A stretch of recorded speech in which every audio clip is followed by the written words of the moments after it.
Hello, എല്ലാവർക്കും happy Easter. അപ്പം ഈസ്റ്ററായിട്ട് ഒരു ബിരിയാണി ആയാലോ? നല്ല വൈറ്റ് ചിക്കൻ ബിരിയാണി ഒന്ന് ട്രൈ ചെയ്ത് നോക്കൂ. നമ്മുടെ വൈറ്റ് ചിക്കൻ ബിരിയാണിക്ക് ചതയ്ക്കാനുള്ള മസാലകൾ എന്താണെന്ന് വെച്ചാൽ ഞാനൊരു 10-20 ചുവന്നുള്ളി എടുത്തിട്ടുണ്ട്. പിന്നെ ഒരു 10-15 വെളുത്തുള്ളി, 2 ചെറിയ കഷ്ണം ഇഞ്ചി, ഒരു 5-6 പച്ചമുളക്, പിന്നെ ജാതിപത്രി, ഒരു ജാതിക്കയുടെ പത്രി, 1 ടീസ്പൂൺ പെരുംജീരകം, 2-3 കഷ്ണം കറുവപ്പട്ട, 5-6 ഏലക്കായ, 2-3 ഗ്രാമ്പൂ. നമുക്കിതെല്ലാം കൂടെ നന്നായിട്ടൊന്ന് ചതച്ചിട്ട് വേണം ചിക്കനിൽ മാരിനേറ്റ് ചെയ്ത് വെക്കാൻ. ചിക്കനിൽ മാരിനേറ്റ് ചെയ്ത് വെക്കാനായിട്ട് ഞാനിപ്പോൾ ഒരു 700 ഗ്രാം ചിക്കൻ പീസസ് എടുത്തിട്ടുണ്ട്. അതിനകത്തോടെ നമുക്ക് ഉപ്പിട്ട് കൊടുക്കാം. പിന്നെ നമ്മൾ ചതച്ച് വെച്ച ആ മസാലാസ് അതെല്ലാം കൂടെ ഇട്ട് കൊടുക്കാം. പിന്നെ തൈര്, ഏകദേശം ഒരു കപ്പോളം തൈര് നമുക്ക് അതിനകത്തോട്ട് ആഡ് ചെയ്ത് കൊടുക്കാം. ഞാൻ തൈര് അതിനകത്തോട്ട് ആഡ് ചെയ്ത് കൊടുത്തു. ഇതെല്ലാം കൂടെ ഒന്ന് കൈകൊണ്ട് യോജിപ്പിച്ച് മാരിനേറ്റ് ചെയ്ത് ഒരു 30 മിനിറ്റ് നമുക്ക് ചിക്കൻ പീസസിനെ വെക്കണം. അപ്പം മാരിനേറ്റ് ചെയ്ത് നല്ലതായിട്ട് തേച്ച് യോജിപ്പിക്കണം. ഇതൊരു വൈറ്റ് കളർ ചിക്കൻ ബിരിയാണി ആയതുകൊണ്ട് നമ്മൾ മുളക് പൊടി അങ്ങനത്തെ ഒന്നും യൂസ് ചെയ്യുന്നില്ല, മഞ്ഞൾപ്പൊടി ഞാൻ യൂസ് ചെയ്യുന്നില്ല. ഇതെല്ലാം കൂടെ ഒന്ന് മാരിനേറ്റ് ചെയ്ത് നന്നായിട്ട് തേച്ച് പിടിപ്പിക്കട്ടെ. അപ്പോൾ നമ്മൾ ആ മസാലയൊക്കെ തേച്ച് പിടിപ്പിച്ച് ചിക്കൻ റെഡി ആയിട്ടുണ്ട്. ഇനി ഒരു 30 മിനിറ്റ്സ് ഇങ്ങനെ തന്നെ മാരിനേറ്റ് ചെയ്ത് വെക്കാൻ പോകും.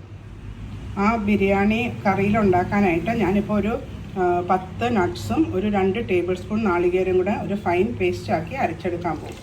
ഞാനിപ്പം 2 പാൻ അടുപ്പത്ത് വെച്ചിട്ടുണ്ട്. ഒന്നിൽ നമുക്ക് അണ്ടിപ്പരിപ്പ് ഞാൻ നെയ്യ് ചൂടാക്കാൻ വെച്ചിട്ടുണ്ട്. ആ നെയ്യിൽ അണ്ടിപ്പരിപ്പ് വറുത്തെടുക്കാം.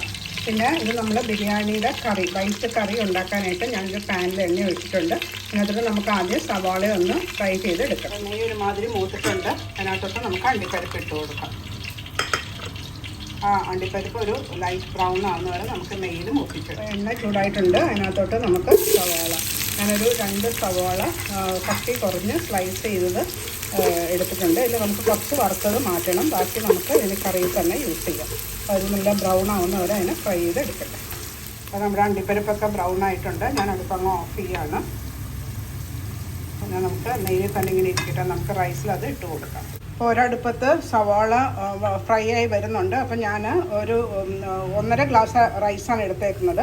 അപ്പോൾ അതിന് വേവിക്കാനായിട്ട് ഞാൻ ഹോൾ സ്പൈസസ് ആയിട്ട് ബേലീവ്സ്, 2-3 കറുവാപ്പട്ട, 3-4 ഗ്രാമ്പൂ, ഏലക്കായ, ഒരു 1/2 ടീസ്പൂൺ പെരുംജീരകം അതിട്ടിട്ടുണ്ട്. പിന്നെ നമുക്ക് 1 ടേബിൾ സ്പൂണോളം നെയ്യ് ഇട്ട് കൊടുക്കണം. പിന്നെ ആവശ്യത്തിന് ഉപ്പ്. ഇത് കഴിഞ്ഞിട്ട് ഇത് നന്നായിട്ട് തിളച്ച് കഴിഞ്ഞിട്ട് വേണം നമുക്ക് കുതിർത്ത് വെച്ചിട്ടുണ്ട്. ഞാൻ 1.5 ഗ്ലാസ് റൈസ് കുതിർക്കാൻ വെച്ചിട്ടുണ്ട്. അത് കുതിർത്ത് കഴിഞ്ഞിട്ട് നമുക്കതിനെ സ്ട്രെയിൻ ചെയ്തിട്ട് ഈ ബോയിൽ ചെയ്ത വെള്ളത്തിലിട്ട് ചെറിയ തീയിൽ വേവിച്ചെടുക്കണം. ആ പ്രോസസ്സാണ് ഇപ്പോൾ ചെയ്തുകൊണ്ടിരിക്കുന്നത്. അപ്പോൾ അത് വെള്ളം നന്നായിട്ട് സ്പൈസസ് കിടന്ന് ബോയിലാവും. നമ്മുടെ സവാള എന്തായി നോക്കാം. കണ്ടോ, ലൈറ്റ് ബ്രൗണായി വരുന്നുണ്ട്. ഇതിൽ കുറച്ച് നമ്മൾ മാറ്റും ഗാർണിഷിന് വേണ്ടിയിട്ട്, ബാക്കി നമ്മൾ കറിയിൽ ഉപയോഗിക്കാനായിട്ട്. അപ്പോൾ സവാള നന്നായിട്ട് വറുത്തിട്ടുണ്ട്. ഞാനതിൽ പകുതി മാറ്റുകയാണ്. നമുക്ക് ലാസ്റ്റ് ഗാർണിഷ് ഇടാൻ വേണ്ടിയിട്ട് അതിന് നമുക്ക് പകുതി മാറ്റാം. ബാക്കി പകുതിയിൽ വേണം, പകുതിയല്ല കുറച്ച് മതി. ഗാർണിഷിന് വേണ്ടിയിട്ട് കൂടുതൽ സവാള മാറ്റാം. നമ്മൾ ചെറിയ ഉള്ളിയൊക്കെ ചതച്ചെടുത്തിട്ടുണ്ടല്ലോ, അത് മതി നമുക്ക് കറിക്ക്. ഇനി ഇതിനകത്തോട്ട് നമ്മൾ ആ മാരിനേറ്റ് ചെയ്ത് വെച്ച അരമണിക്കൂർ മാരിനേറ്റ് ചെയ്ത് വെച്ച ചിക്കൻ, ആ തൈരും ഇതെല്ലാം കൂടെ ഇട്ട് കൊടുക്കുക. എന്നിട്ട് ഒരു 5 മിനിറ്റ് ഇതിനെ ഇങ്ങനെ തന്നെ ഫ്രൈ ചെയ്യണം. ഇതിനകത്ത് കിടന്ന് ഒന്ന് ഫ്രൈ ആയി വരട്ടെ ചിക്കൻ പീസസ്. ഒരു 5 മിനിറ്റോളം നമുക്കതിനെ ഫ്രൈ ചെയ്തെടുക്കാം. റൈസിൻ്റെ വെള്ളമൊക്കെ നന്നായിട്ട് ഇത് ബോയിലായി വന്നിട്ടുണ്ട്. ആ സ്പൈസസും നെയ്യിലും കിടന്ന്, അപ്പോൾ ഞാൻ സ്ട്രെയിൻ ചെയ്ത് വെച്ച റൈസ് നമുക്ക് അതിനകത്തോട്ട് ഇട്ട് കൊടുക്കാം. എന്നിട്ട് നന്നായിട്ട് യോജിപ്പിക്കാം. എന്നിട്ട് വീണ്ടും മൂടി വെച്ചിട്ട് പിന്നെ ചെറിയ തീയിൽ ഒരു 10 മിനിറ്റ് കൊണ്ട് നമുക്ക് റൈസ് വെന്ത് കിട്ടും. അപ്പോൾ ഞാനതൊന്ന് മൂടി വെക്കുകയാണ്. എന്നിട്ട് നമുക്ക് തീ ഒന്ന് കുറച്ചിടാം. ഏറ്റവും മിനിമത്തിലിട്ടിട്ട് അതിനെ കുക്ക് ചെയ്തെടുക്കണം.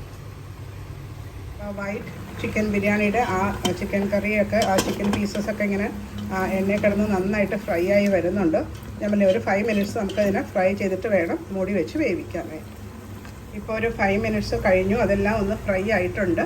അപ്പം ഞാനതിന് അടുപ്പ് വെച്ച് മൂടി വെച്ചിട്ട് നമുക്കൊരു മീഡിയം തീയിൽ വേണം കുക്ക് ചെയ്ത് എടുക്കാനായിട്ട്. അപ്പോൾ ഞാൻ തീ ഒന്ന് കുറയ്ക്കാം. നമുക്ക് റൈസിൻ്റെ പാത്രം ഒന്ന് തുറന്ന് നോക്കാം. കണ്ടോ, വെള്ളമൊക്കെ വറ്റി നമ്മുടെ റൈസ് ഓൾമോസ്റ്റ് റെഡി ആയിട്ടുണ്ട്. പക്ഷെ അടിയിൽ കണ്ടോ കുറച്ചും കൂടെ വെള്ളമുണ്ട്. ഒരു ചെറിയ തീയിലിട്ട് 10 മിനിറ്റ്സ് കൊണ്ട് നമുക്ക് റൈസ് കുക്ക് ചെയ്തെടുക്കാം. ഇപ്പോൾ ഒരു 5 മിനിറ്റ്സ് ആയിട്ടുള്ളൂ. അപ്പോൾ ബാക്കി 5 മിനിറ്റ്സ് കൊണ്ട് നമ്മുടെ റൈസ് വെന്ത് കിട്ടും. മൂടി വെച്ച് തന്നെ നമുക്കതിനെ വേവിക്കാം. ഇപ്പോൾ ഒരു 5 മിനിറ്റ്സ് കൂടെ കഴിഞ്ഞു. ഇപ്പോൾ നമ്മുടെ റൈസൊക്കെ നന്നായിട്ട് വെന്തിട്ടുണ്ട്. അതിൻ്റെ വെള്ളമൊക്കെ വറ്റി റെഡി ആയിട്ടുണ്ട്. ഇനി നമുക്ക് ദം ചെയ്യാൻ നേരത്തെ റൈസ് ഉപയോഗിക്കാം. ഞാൻ അടുപ്പങ്ങ് ഓഫ് ചെയ്യുവാണേ. ഇപ്പം നമ്മുടെ ചിക്കനൊക്കെ വെന്ത് ചാറൊക്കെ കുറുകി വന്നിട്ടുണ്ട്. ഇനി നമുക്ക് 2-3 ഇൻഗ്രീഡിയൻസ് കൂടെ ആഡ് ചെയ്യാനുണ്ട്. അത് നമുക്കിപ്പോൾ ആഡ് ചെയ്ത് കൊടുക്കാം. ആദ്യം തന്നെ നമ്മൾ ആ തേങ്ങയും നട്ട്സും കൂടെ അരച്ച പേസ്റ്റ് ആഡ് ചെയ്ത് കൊടുക്കാം. അത് നല്ല ടേസ്റ്റ് കിട്ടും ബിരിയാണിക്ക് ഇങ്ങനെ ചെയ്താൽ. അണ്ടിപ്പരിപ്പിൻ്റെയും കുറച്ച് തേങ്ങയുടെ നല്ല കൊഴുപ്പൊക്കെ വരുമ്പോൾ നല്ലൊരു ടേസ്റ്റ് കിട്ടും. പിന്നെ നമ്മൾ മല്ലിയില പുതിനയില ഒന്നും ചേർത്തില്ലല്ലോ, അത് ചേർക്കണ്ടേ? ബിരിയാണിയുടെ മസ്റ്റ് ഇൻഗ്രീഡിയൻസ് ആണ് അതൊക്കെ.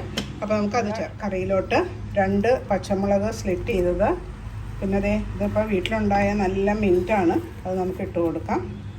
പിന്നെ കുഞ്ഞതായിട്ട് അരിഞ്ഞ മല്ലിയില, ഇതെല്ലാം കൂടെ ചേർത്തിട്ട് വേണം ഇനി ലാസ്റ്റ് ഫൈനൽ അത് ചിക്കൻ കറി ഒന്ന് കുക്ക് ചെയ്ത് കിട്ടാനായിട്ട്.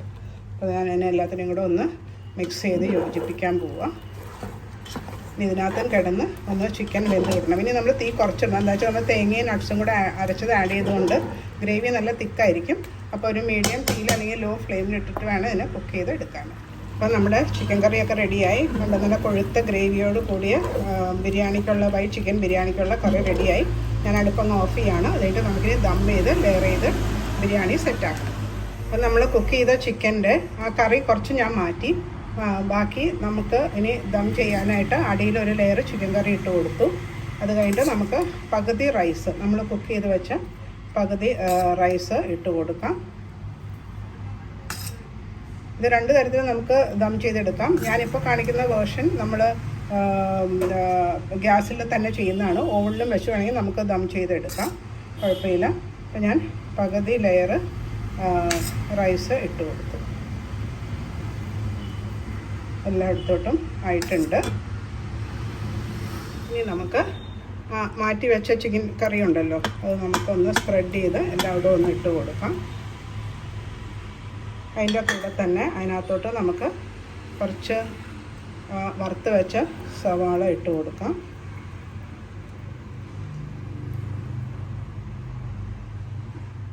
അതിൻ്റെ മുകളിൽ നമുക്ക് ബാക്കി റൈസും കൂടെ ഞാൻ ലെയറായിട്ട് ഇട്ട് കൊടുക്കാൻ പോകും. ഇതെല്ലാം ഇട്ട് കഴിഞ്ഞിട്ട് ബാക്കി ഫൈനലായിട്ട് നമുക്ക് അതിൻ്റെ മുകളിൽ നട്ട്സും സവോളയും വറുത്തതും ബാക്കിയെല്ലാം ഇട്ട് കൊടുക്കണം. അപ്പോൾ ഞാനൊരു ലെയർ റൈസ് ഒന്ന് കംപ്ലീറ്റ് ഇട്ട് റെഡിയാക്കട്ടെ. ഇനി നമുക്ക് ആ അണ്ടിപ്പരിപ്പ് നെയ്യോടുകൂടി വറുത്ത അണ്ടിപ്പരിപ്പ് ഒന്ന് ഇട്ട് കൊടുക്കാം. പിന്നെ ബാക്കിയുള്ള ഓണിയൻ ഫ്രൈ ചെയ്തതും അതിൻ്റെ മുകളിൽ ഇട്ട് കൊടുക്കാം. എല്ലാം കുറേശ്ശെ മതി, അധികം വേണ്ട. ഫൈനലായിട്ട് ബാക്കി ലെയർ റൈസും കൂടെ ഞാൻ അതിൻ്റെ മുകളിൽ ഇട്ട് കൊടുക്കുകയാണേ. ഇനി ഫൈനലായിട്ട് കുറച്ച് കുങ്കുമപ്പൂ പാലിൽ കലക്കിയത്. നമ്മുടെ വൈറ്റ് ബിരിയാണി ആണെങ്കിലും നമുക്ക് അവിടെ ഇവിടെ ആയിട്ട് കുങ്കുമപ്പൂവിൻ്റെ ഫ്ലേവർ കിട്ടണമല്ലോ. അപ്പോൾ ഞാൻ കുറച്ച് പാലിൽ കലക്കിയ കുങ്കുമപ്പൂ ഇട്ട് കൊടുത്തു. ഇനി ഞാനിത് ഒരു തവയുടെ മുകളിൽ ഇത് വെച്ചിട്ട് അരമണിക്കൂർ ദം ചെയ്ത് ഇങ്ങനെ തവയുടെ മുകളിൽ വേണം നമ്മൾ ആ ദം ചെയ്ത് വെച്ച ബിരിയാണി വെച്ചിട്ട് ഒരു 30 മിനിറ്റ്സ് ചെറിയ തീയിൽ നമുക്കതിന് ദം ചെയ്ത് റെഡിയാക്കി എടുക്കാം. അപ്പം നമ്മുടെ ചിക്കൻ വൈറ്റ് ബിരിയാണി കേട്ടോ ദം ചെയ്ത് റെഡി ആയിട്ടുണ്ട്. നല്ലൊരു ഫ്ലേവർ വരുന്നുണ്ട് ഇത് തുറക്കുമ്പോൾ തന്നെ. നമുക്കിനി ഒന്ന് മിക്സ് ചെയ്ത് റെഡിയാക്കി സെർവ് ചെയ്ത് എടുക്കാം. അപ്പോൾ ഞാനതിനെ ഒന്ന് നോക്കട്ടെ. കണ്ടോ, നല്ല ആവി പറക്കുന്ന വൈറ്റ് ചിക്കൻ ബിരിയാണി റെഡി ആയിട്ടുണ്ട്.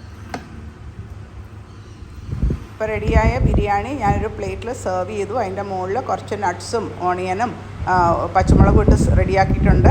അപ്പോൾ എല്ലാവർക്കും ഈ റെസിപ്പി ഇഷ്ടമായെങ്കിൽ എല്ലാവരും ഇത് ട്രൈ ചെയ്ത് നോക്കുക. നല്ല ടേസ്റ്റി ആയിട്ടുള്ള റെസിപ്പിയാണ്. അപ്പോൾ നിങ്ങളുടെ ഫീഡ്ബാക്ക് അറിയിക്കുക, നിങ്ങളുടെ ഫ്രണ്ട്സുമായിട്ട് ഷെയർ ചെയ്യുക. ആ ലൈക്ക് ബട്ടണും ഒക്കെ ഒന്ന് പ്രസ് ചെയ്യുക. സബ്സ്ക്രൈബ് ചെയ്യാത്തവർ എല്ലാവരും ലിസാസ് ഫ്ലേവേഴ്സ് ഒന്ന് സബ്സ്ക്രൈബ് ചെയ്യണേ.